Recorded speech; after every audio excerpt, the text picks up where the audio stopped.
சாப்பு 3 அப்படின்ற ஒரு சேனலில் ஒரு பிரதர் பேசின ஒரு நியூஸ் ஒன்று கேட்டேன்.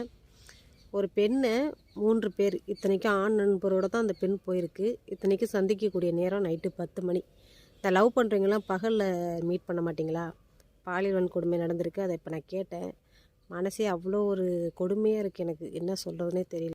பெண்களுக்கு பாதுகாப்பு இல்லை, அரசு சரியில்லை அப்படின்னு பேசுறதை விட நானும் பேசியிருக்கேன். ஃபஸ்ட்டு நம்மக்கிட்ட அந்த பாதுகாப்பு கரெக்டாக இருக்கணும். முக்கியமாக பெண் பிள்ளைகளாக இருந்தாலும் ஆண் பிள்ளைகளாக இருந்தாலும் பெற்றோர் நீங்கள் தான் கவனிச்சிக்கணும். ஃபோன் கொடுக்காதீங்க. இந்த ஃபோனில் டேட்டிங் ஆப்னு ஒன்று இருக்கான். 14 வயசு பையன் 55-50க்கு மேலே உள்ள ஆண்கள் தான், ஆண் பையன் ஆண்கள் அவங்க பயன்படுத்தியிருக்காங்க 2 வருஷமாக. அப்போ ஆண்களுக்கும் பாதுகாப்பு இல்லை, பெண்களுக்கும் பாதுகாப்பு இல்லை.